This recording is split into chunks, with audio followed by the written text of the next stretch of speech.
le FC Barcelone tient peut-être enfin sa bouffée d'oxygène.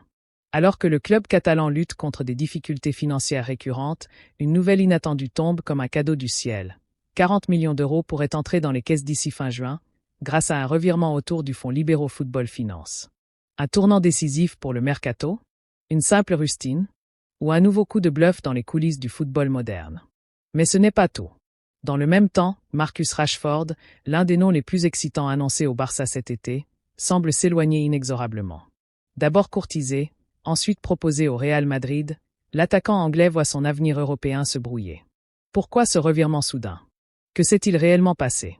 Entre rebonds financiers et désillusions sportives, bienvenue dans les coulisses brûlantes du mercato estival du FC Barcelone. Prépare-toi, on rembobine l'histoire. Le FC Barcelone n'est plus ce géant tranquille qu'il fut autrefois. Depuis plusieurs années, le club navigue entre crise de trésorerie et urgence sportive.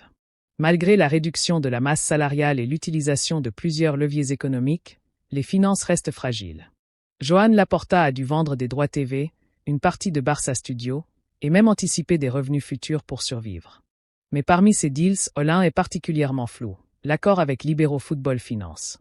Libero Football Finance, c'est un fonds d'investissement allemand qui s'est engagé à injecter de l'argent dans Barça Vision, une filiale du Barça destinée à développer ses actifs numériques, comme le métaverse ou les NFT.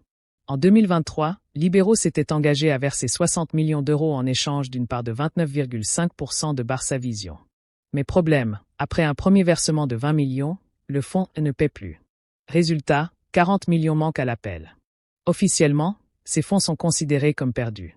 Sauf que, c'est Miguel Galán, président du CNAF en Espagne, qui a mis le feu aux poudres sur X. Le Barça est sur le point de conclure la vente du pourcentage que Libero n'a pas payé pour Barça Vision. Quelques heures plus tard, le journaliste allemand Christian Falk, très bien renseigné, va plus loin. Selon lui, Libero pourrait finalement payer la totalité des 40 millions restants. Pourquoi? Parce qu'un autre investisseur était prêt à prendre leur place.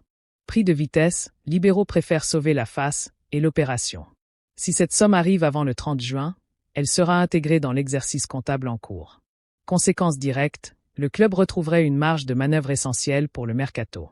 Flick et Deco pourront avancer sur le dossier Nico Williams, déjà bien engagé, sans être obligés de vendre un cadre comme Ronald Araujo ou Fermin Lopez.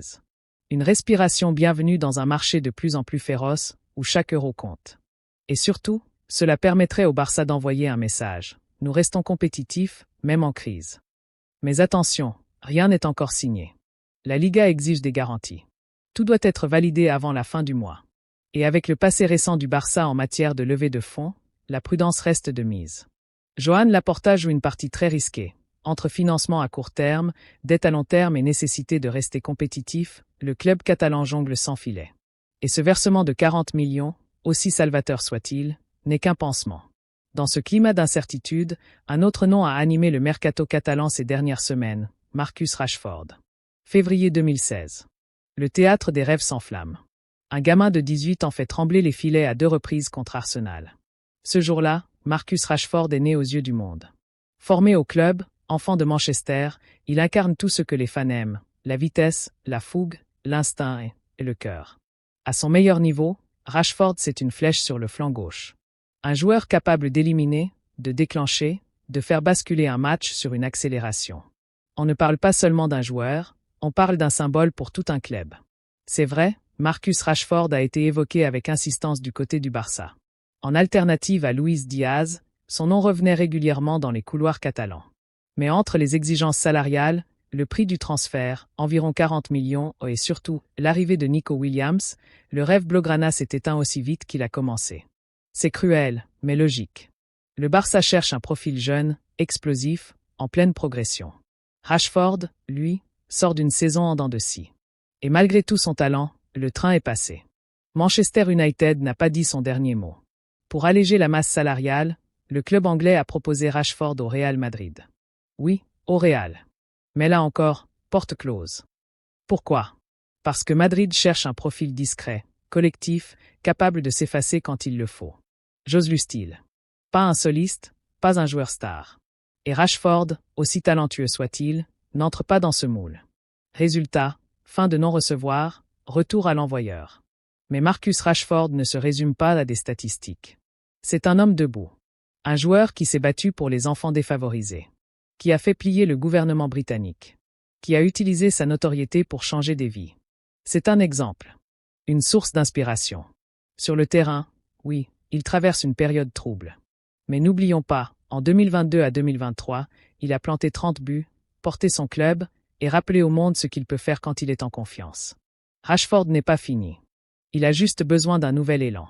Et le Barça, lui, tient peut-être sa chance de rebond, à condition que les 40 millions promis soient bien là, dans les temps. Mais rien n'est encore signé. La Liga exige des garanties. Et avec le passif récent du Barça, la prudence est de mise. Joan Laporta joue gros. Et Libero Football Finance pourrait bien être le dernier levier avant l'effondrement ou le renouveau. Une certitude, ce mercato, entre illusion et résurrection, n'a pas fini de faire parler.